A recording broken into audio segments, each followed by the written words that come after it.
मैं कृष्ण मोहन झा, स्वागत है आप लोगों को मेरे YouTube चैनल कृष्ण मोहन झा में। आज के इस वीडियो में आप लोगों को उपसर्ग और प्रत्यय के बारे में बताने जा रहे हैं।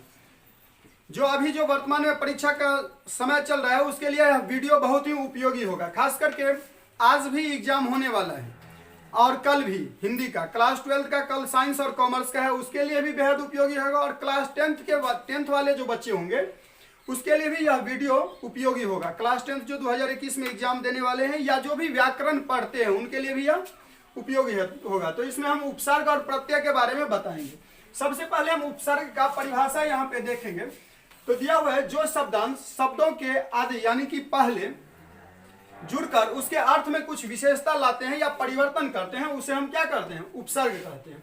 जैसे यहाँ पे एक उदाहरण लिए हैं, हार। हार शब्द का अर्थ होता है पराजय, लेकिन इसी में जब हम कुछ उपसर्ग जोड़ते हैं, उसके पहले कुछ शब्द का अंश जोड़ते हैं तो उसके अर्थ में परिवर्तन होता है। जैसे हार का अर्थ यहाँ पराजय होता है। इसी के आगे हम जोड़ दिए हैं क्या? तो यहाँ क्या हो जाएगा? प्रहार हो जाएगा, जिसका अर्थ क्या होता है? चोट करना। इसी तरह से आ जोड़ देते हैं तो उसमें क्या हो जाता है? आहार, जिसका अर्थ क्या होता है? भोजन। इसी में जब सम जोड़ देते हैं तो जोड़ने से संहार होता है। इसी का अर्थ क्या हो जाएगा फिर? संहार। तो इस तरह से आप समझ गए होंगे कि यदि किसी मूल शब्द में शब्द के पहले यदि शब्द का कुछ अंश हम जोड़ते हैं तो वह उपसर्ग होता है और उसके अर्थ में कुछ ना कुछ परिवर्तन करता है या विशेषता बताता है। जैसे यहाँ पे आप प्रहार में देख रहे हैं, प्र उपसर्ग जुड़ा हुआ है और हार क्या है? मूल शब्द है, प्र जुड़ गया तो क्या हो गया? प्रहार हो गया।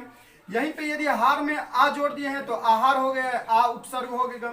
संहार है यहाँ पे संहार, तो सम जो है वो क्या है? उपसर्ग है, और जब दोनों इकट्ठा हुआ तो क्या हो गया? संहार हो गया। तो इसी तरह से अब आपको यहाँ पे 6 क्वेश्चन दिया गया है जिसे आपको हल करना है। वैसे अभी हम फिलहाल बता देंगे, इस तरह के और क्वेश्चन आप जाकर के अपने मॉडल पेपर में देखिए और वहां से हल कीजिए। दिया हुआ है अधिकार। अब यहाँ पे क्या उपसर्ग है? डॉट डॉट उपसर्ग है। इसमें क्या उपसर्ग है वो आपको कह रहा है बताने के लिए। तो देखिए यहाँ पे कार एक शब्द है और ये अधि, तो अधि जो है वो जुड़ करके अधिकार कर दिया है। तो अधि जो होगा वो क्या हो जाएगा? उपसर्ग हो जाएगा। गुण में अब जब जोड़ दिए हैं तो क्या हो गया? अब गुण हो गया, तो अब क्या हो जाएगा? उपसर्ग हो जाएगा। यहाँ अब जो है वो उपसर्ग हो जाएगा।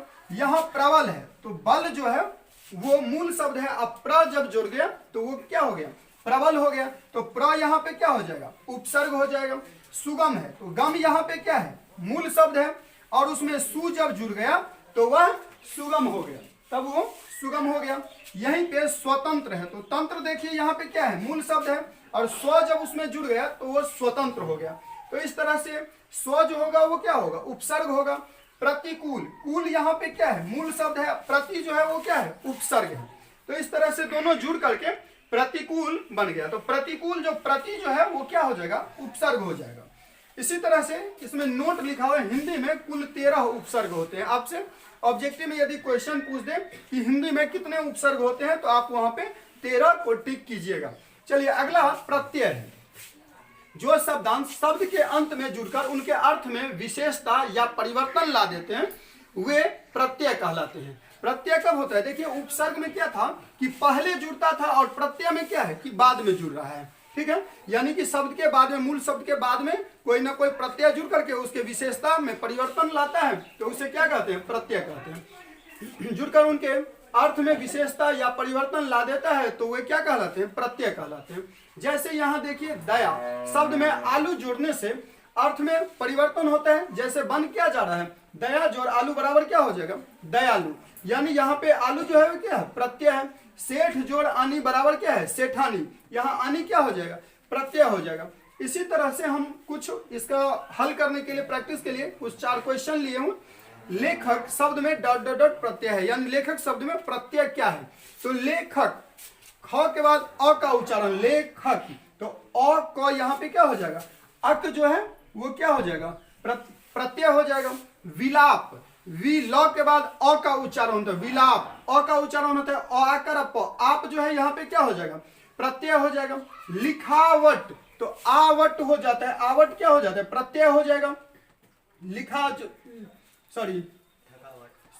थकावट